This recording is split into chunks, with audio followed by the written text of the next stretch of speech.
Hey everybody, and welcome back to more Checkpoint on Campus, your voice for college esports. I am back and joined this time not only by Jacob Brothers, but also one of our newest team members, Andrew Stevenson, is joining us.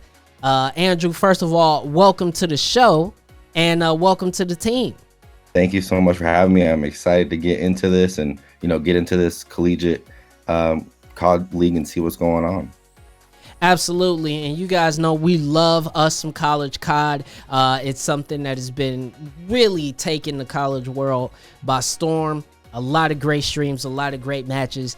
And let's first discuss these power rankings, right? Because the new power rankings have come out, and in full disclosure, we do vote on the power rankings. This is not something that I just want to throw out there that's completely in a vacuum. We do have a vote on this, so this is partially also influenced by Checkpoint. But I do want to say this: the power rankings are out, and as of right now, the first and best team in all of College CoD is not even from America. Word to Ottawa Gold and Ottawa Black coming in at 1 and 2 on this power ranking. Andrew, what has been making Ottawa stand out like this? From what I looked at, Ottawa, they had 3 matches, at least Ottawa Gold that I've been looking at. They have had 3 matches in a row, and they have swept all teams. So starting out hot, having that confidence under your belt, and maybe, as you said, not coming from America. As you said, we cross over to Canada, we cross over all over the world. I think they have something to fight for, and they want to make a name for themselves. And basically going in and not losing any matches and sweeping all of their teams against hard point, search and destroy, and in control definitely proves that they have some versatility on their end and can, attack all points of the game in all aspects there. Yeah, and looking at, some of their results, I mean, especially when you look at hard point, which is it's a game style that is easy for a weaker team to perform well in, because you got a lot of respawns, you're attacking at one point, and if you have a cohesive strategy, you may be able to take down a stronger team. But even in their results for hardpoint, they've had games that were 250 to 59 and 250 to 42. Like, that is utter dominance when we're talking about hardpoint. It's embarrassing. If that happened to you in a game of Call of Duty, those are the games you have that you're just like, enough of today. Well, Ottawa Black has a game where the opponent scored 1 point. 1 point. Like, it's across ridiculous. The 3 maps, it was 250 to 1 and then 6-0-3-0. So, like, literally the team scored 1 singular point across 3 games. It's ridiculous.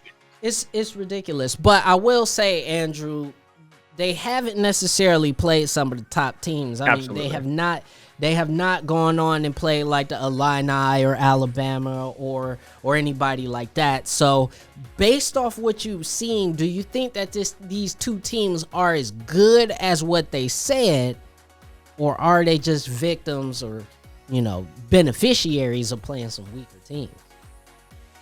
From what I've been looking at and from what I've been seeing, the captain themselves of Ottawa Gold, I don't want to Chris Rattle. Sorry. He is the captain, and he actually isn't outperforming any of his co-stars. So one thing that I do see is his supporting cast there on Ottawa Gold has been making a killing. So I think that, if the captain can step up his game, they do only have a 4-man squad, so they don't have any interchangeable players there. I do see that if the captain does step up, they can keep on this hot streak and, possibly make it up to 12-0 here in this next match coming up.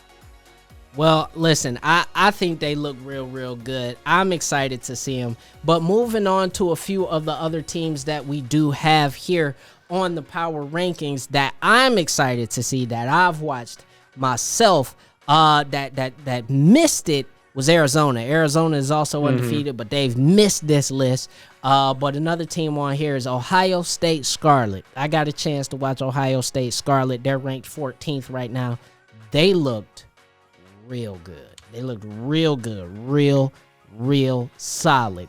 But the last team that I want to talk about here is Uni Gold. Uni Gold at number 12. I expect them to fall down the rankings a little bit because right before we went on air last night, they were able to, or excuse me, they fell to the wayside, if you will, playing against, I believe it was Concord, Wisconsin. So they will probably be dropping in the rankings a little bit. I want to go to Jacob right quick. Jacob, you look at these power rankings. Are there any schools on here that you go, that's cool?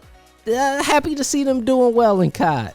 Well, honestly, it kind of is Ottawa. Like, I pulled up the power rankings. I was like, what do you mean that the same university is spot number 1 and number 2? And they're not from America. But for schools that aren't Ottawa, I am glad to see Alabama Crimson doing well. I like to see Bama win. And so I think that they will stay a consistent force throughout this entire season. So absolutely.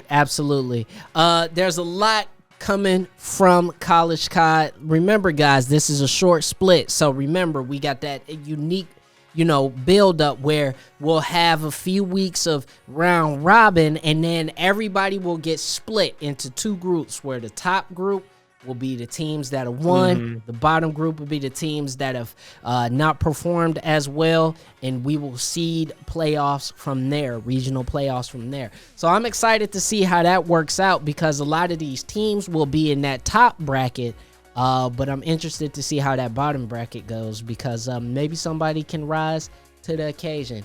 Andrew, we want to thank you for coming in and talking some College CoD with us. We will have you back, as always, as our point person on Call of Duty. And we anticipate that the playoffs and the second split will be incredible. So thank you so much.